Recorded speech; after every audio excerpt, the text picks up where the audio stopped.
Good morning, DFC, and welcome back to another lesson in grade 12 entrepreneurship. If you take a notice in my room, you'll see a brand new addition, which is this wooden alligator in the corner here. So I got to put him up soon. Other than that, welcome back, and I hope you watched today's video in its entirety. Today, we're learning how we can finance the startup costs associated with our business idea and seek out any necessary support. Obviously, you're watching this video, so that's great.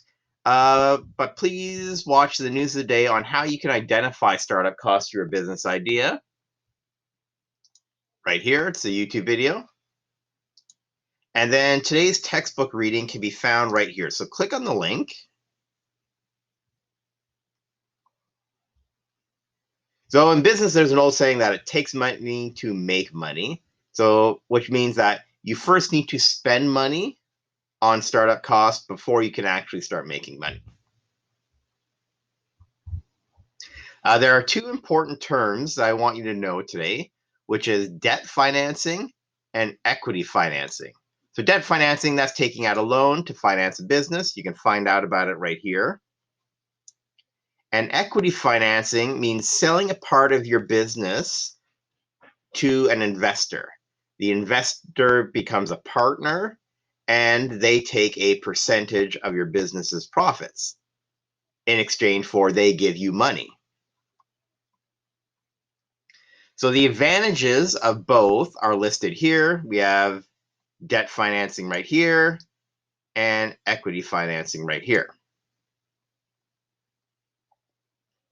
Now, there are multiple places, banks being one of them, where you can get out a loan, which is a type of debt financing. A loan is money that you borrow but have to pay back, typically with interest. And there's just a short piece here on the Business Development Bank of Canada. That's an organization that is set up to specifically help Canadian entrepreneurs. They lend money, they invest in new startups, and they provide a lot of training and workshops for new entrepreneurs. So, just as a reminder, for your business ideas, I want you guys to have very simple startup costs. For example, if you're a snow shoveling business, you just need a snow shovel and a snow blower. Maybe not even a snow blower. A snow shovel you can buy for 40 bucks. Dog walking business, you only need, say, some leashes, toys, and bags of treats. You can buy all that for under $100. So the fewer startup costs you have, or the easier time you have finding those startup costs, the more profitable your business will be. For example, if you want to start a restaurant, you would need the appliances, the utensils, the building, the staff. That could be hundreds of thousands of dollars, which is nobody has that lying around. You would definitely need to borrow money, which means you are going into debt. Okay, so let's get into today's assignment. First question is just tell me the definitions of debt and equity financing, which you can find right here. Now, the texts, they identify the advantages of debt and equity financing, but I'd like you to tell me what are some disadvantages of them. For example, in debt financing, you have to pay back the money with interest, which means you'll actually be paying more money than you borrowed by the time the debt has been repaid. So, for example, the typical interest rate on a credit loan is 20%. So if you take out $2,000, your interest rate will be $40. So getting that $2,000 will actually cost you $2,040. And that's typical on any loan. And that's how banks make money. Banks, they don't make money by you depositing $100 and withdrawing $100. That's a zero profit for them. It's the interest rates where they make all their money. And equity financing, for example, yes, you're getting money from people, but you are expected to give them a percentage of your profits. And if you lose money on your business or it goes under, they lose money as well. So you're having to consider other people in your business decisions as well. So just tell me some advantages or some disadvantages for both types of financing. All right, next I'd like you to figure out where you can get help. So I've given you the 4 sites that help Canadian entrepreneurs. I'd like you to browse each site and then just tell me what information or services do they provide. For example, they offer workshops, they offer financing like loans and grants. They offer webinars, so that's online workshops. They have it paid for tool and resources. So a bunch of useful links. Just tell me what kind of help do they offer. And next, tell me who they offer help to. So for example, there's this Aboriginal Youth Entrepreneurship Program, and that's for Indigenous people in Northern Ontario between the ages of 18 to 39. But for example, this organization, NADF, they offer help to Indigenous entrepreneurs in Northern Ontario. And then just tell me what services they provide. They provide financing, workshops, and webinars, and also online resources as well.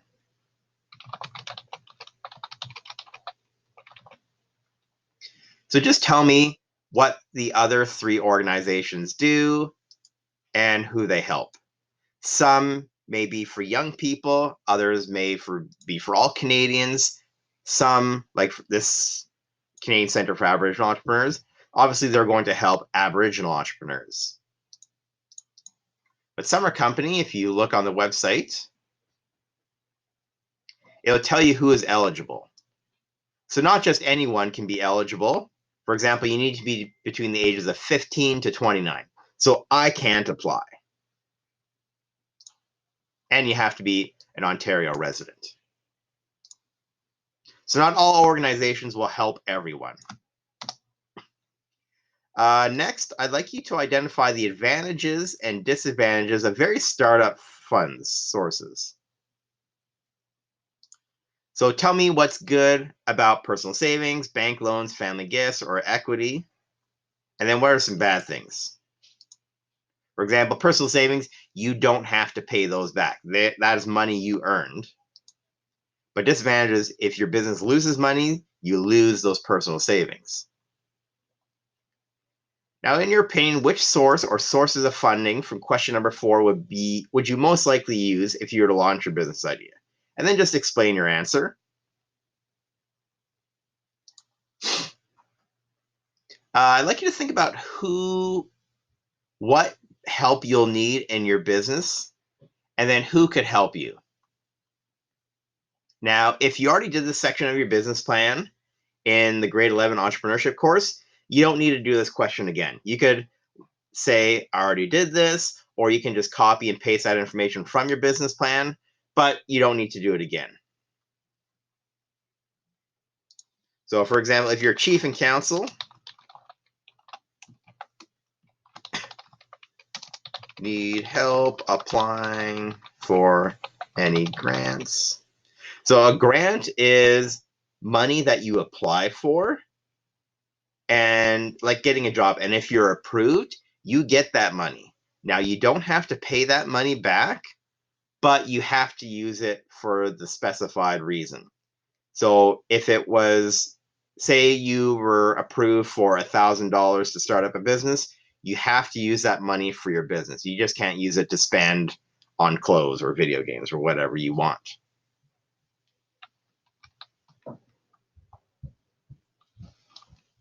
So just, and say you need, I will need help paying for my startup costs. And say you could do friends and family. So just tell me what kind of help you'll need and then who could help you. Say, for example, I will need help designing a logo. And you could say,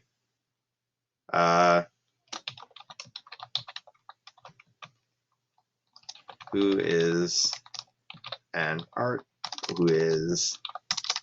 the media arts teacher at DSC High School. So whatever you need help with, just specify what help you'll need and who can help you.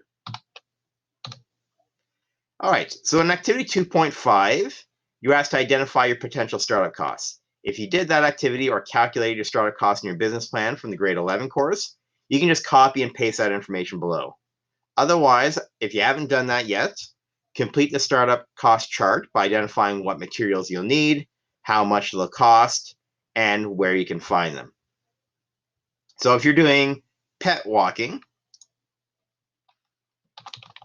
you'll need leashes, dog treats,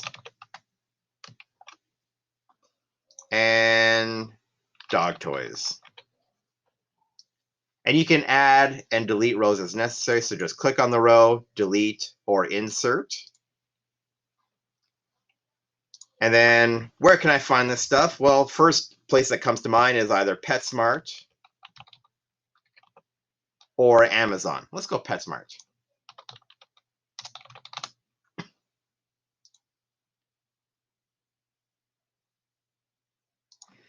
Let's go dog leashes.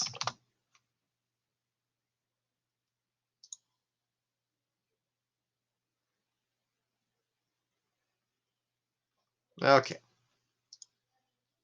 So Kong, that's a recognizable brand, good quality.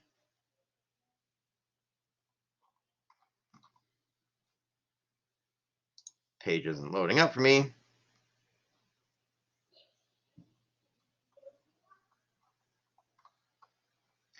Okay, so $33. And let's say I want 3 leashes. So 33 times 3 is 99. And with tax, remember we're just doing estimated costs. So let's say $120. We don't need to be exact, but I do want you to estimate. Dog treats. I don't have a dog, so I don't know how much dog treats cost.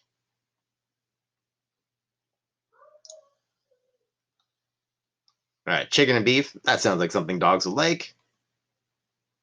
So $13. Let's say I'll need 3 of them. So 13 times 3 is 39 plus tax. Let's go $40. And then dog toys. Let's say I'll spend $100. I'll set aside $100. I can buy as many toys as I want. And then lastly, I just want you to, so if you have 12 rows or 3 rows, 5 rows, 9 rows, however many rows you have, I'd like you to add up all the estimated amounts to come up with a predicted total. So in this case, it'll be 260 for question 8. I just want you to add up all your startup costs.